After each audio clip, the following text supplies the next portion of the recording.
Animal Man number 25, written by Jeff Lemire, art by Raphael Albuquerque. So, last issue, Brother Blood took over the Red, killed a bunch of the totems, probably all of them, and then launched an attack at the DC equivalent of the Oscars.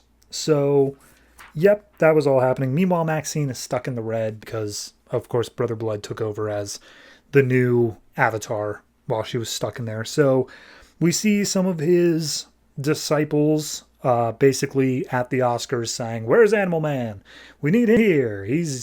We're going to strike him down, and he should have died with his son." And Animal Man is watching this on TV with his wife and mother-in-law, and he's like, "All right, well, I got to go down there and take care of that." And Ellen's like, "Whoa, hold on, buddy, stop." And he's like, "Look, I got to go. It's the only way you could get Maxine back, even potentially." And he's like, "That's not what I'm saying. I'm saying I'm coming with you. Look, I thought that I can keep Maxine out of all this Red business. Clearly that's not going to happen. So we're doing this together. We're just always going to be in this together." And Buddy's like, "Okay, all right, together."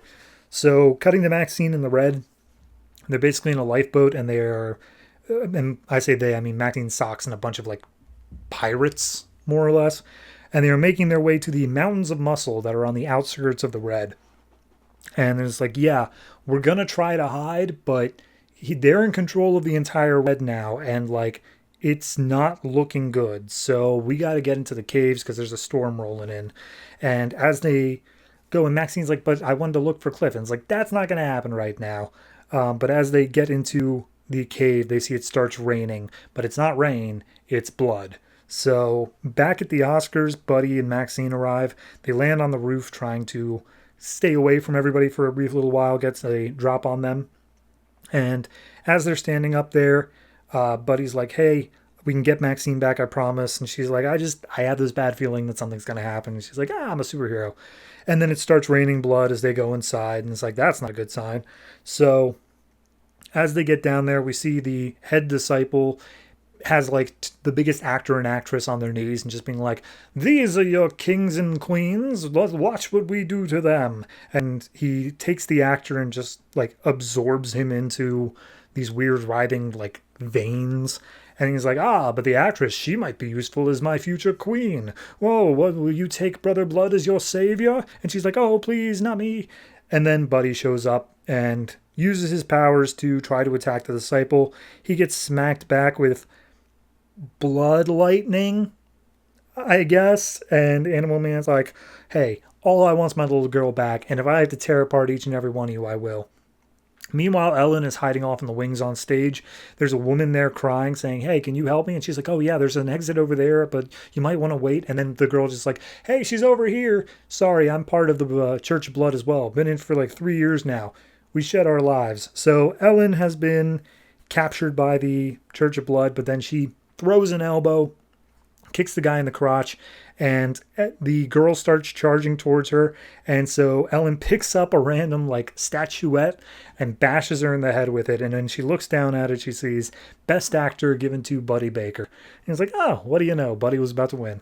So all of the disciples start ganging up on Buddy. He starts fighting them off, and he starts asking questions. He's like, How did Brother Blood do this? What does it have to do with the Red? Is it in my blood? Do I have Red still in my blood?" And it's just like, "Your blood is the gateway, but we are the ones with the power." And he's like, "All right, whatever." So he starts using his power, starts fighting against all of them. And he calls them out saying, like, "You guys aren't interested in power. You guys are interested in, like, being seen. That's the whole reason you're doing this at the Oscars. Like, if it was just power, you would have had a million other ways to get back to me." And it's like, "Oh, but you see, being seen is power nowadays." And Buddy starts beating the ever-loving crap out of one of these disciples. But then a bunch of other disciples come up, and they start chanting the whole, "We shed our lives, we shed our flesh." And so Buddy's ready to fight, but then all the disciples just start slitting their throats. And Buddy's like, "I'm sorry, what in the hell is going on here?" And as they die, we see in the Red, their like souls or whatever are being manipulated. And you can visibly see them. Everyone is visibly able to see their souls exit their bodies and go up like into the sky. And so basically the entire thing was a gambit to make everyone believe that, like, no, These guys are the real deal. And if you kill yourself in the name of Brother Blood, you will literally go to heaven. You can see the souls doing that. So already there's this problem where there's just going to be a mass rash of suicides. And so the disciple that Buddy's been fighting this whole time is just like, go ahead, kill me, show them what kind of hero you really are. And maybe when I die and go to the red, I'll find your son and make him an altar boy. And so Buddy's about to land the finishing blow, but Ellen holds him back, saying like, hey, don't do it. That's not who you are. Don't make him a martyr. And the disciple is like, what? No, come on, finish it. I got somewhere to be, man. So at that point, Buddy and Ellen share a moment. And they're basically like, look, whatever's happening in the red, I can feel Maxine's still fine. She's still alive. We're going to get her before it's too late. I promise you. And Ellen basically says like, look, everything that happened, I want you to know, like, I didn't leave you because I stopped loving you. I didn't stop loving you. And she's like, I know, I love you too. So they share a kiss. And then all of a sudden, Buddy starts phasing out of reality. And when he's just falling through like a rainbow grid and he's like, I don't know what the hell is going on. This isn't the red. This isn't anything else. Like maybe it's the green or the rot. I don't know what those look like. But still, as he falls through, he lands. And he immediately gets attacked by some tentacles that are just shouting out an alien language. And as he looks around, he sees just all these other horrific looking alien creatures as one of them is latched onto him. And he's just asked, where the hell am I? So, yeah, this book ends at issue 29. So we've only got 4 more issues. I don't know what the hell we're doing with this like alien planet thing going on, or this other dimension. I mean, I have to imagine we need at least 2 issues to wrap up the Brother Blood stuff. So that's 28, 29. So we could theoretically have this be like a 2-3 issue arc and still be okay. But like, it's so weird to make this hard pivot unless it's going to like come back in a major way. Maybe this is how he gets into the red. Maybe it's something about like alien animal life. He can still get in that way. I don't know. Regardless, I'm interested.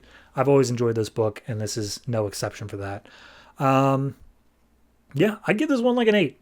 I think this is a super solid one, and it gives a good idea as to like what the Church of Blood is doing and what's going on in the red as well. It gives this sense of like impending doom the whole way through that I'm super for in this dark of a book. So yeah, 8 for this. Really enjoying it. Looking forward to the next issue.